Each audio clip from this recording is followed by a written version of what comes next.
তোমরাও কি চাও এমন লম্বা সুন্দর চুল, তাও আবার রান্না করা থাকা কিছু সহজ উপকরণ দিয়ে? হাই, আমি অনন্যা, আর একটা নতুন ভিডিওতে তোমাদের স্বাগত।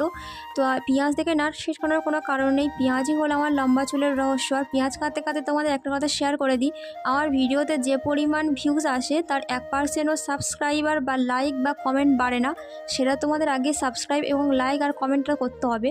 আর একটা গ্রেটারের সাহায্যে আমি পেঁয়াজটাকে গ্রেট করে দেবো। তারপরে আমরা এই চিপকে চিপকে রসটা বার করে নেবো।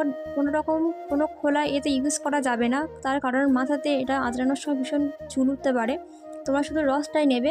আর তোমরা যে কোম্পানির তেল মাখো সেই কোম্পানির তেল তোমার এখানে ইউজ করবে। কোনো ধরা বাঁধা কোনো তেলের নাম আমি এখানে বলছি না। তোমরা যে তেলটা মাখো তোমার সেই তেলটা এখানে ইউজ করবে। নিয়ে ভালো করে মিক্স করে নেবে। নিয়ে মাথাটাকে আগে প্রথমে ভালো করে তোমরা আঁচড়ে নেবে।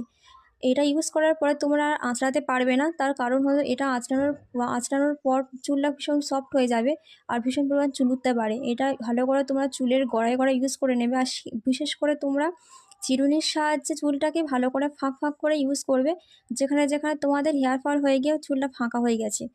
ভালো করে তোমরা স্ক্যাল্পে ইউজ করে নেবে। এইটা বর্ষাকালে আমাদের প্রচুর পরিমাণে চুল ওঠে। এটা ইউজ করার পর তোমাদের চুল পড়া অনেকটাই কন্ট্রোল হবে। আর ভীষণ ভালো, তোমরা ইউজ করে জানিও যে তোমাদের কেমন কি কাজ দিয়েছে। আমার ভীষণ ভালো কাজ দিয়েছে, তোমাদের সাথে শেয়ার করে দিলাম। তোমরা স্ক্যাল্পে ভালোভাবে ইউজ করে নেবে আর চুলের গোড়ায় ইউজ করে নেবে। আমি তারপরে বেনুনি করে নিয়েছিলাম চুলটাকে। তোমরা চাইলে তার পরের দিন শ্যাম্পু করে নিতে পারো 30 মিনিট রাখার পর। আমি শ্যাম্পু করব না, তাই আমি চুলটাকে ভালো করে বেনুনি করে গুঁড়িয়ে নিচ্ছিলাম। আর আমি আজকে সকালে খাবো ম্যাগি, আর আমার একটু ঝাল ঝাল ম্যাগি খেতে ভালো লাগে, তাই আমি চলে গেছিলাম আমাদের গাছের লঙ্কা তুলতে। আর লঙ্কা তোলা কমপ্লিট করে আমি চলে গেলাম ম্যাগি বানাতে। আর ম্যাগি খেয়ে নিচ্ছিলাম। চলো টাটা, চ্যানেলটাকে সাবস্ক্রাইব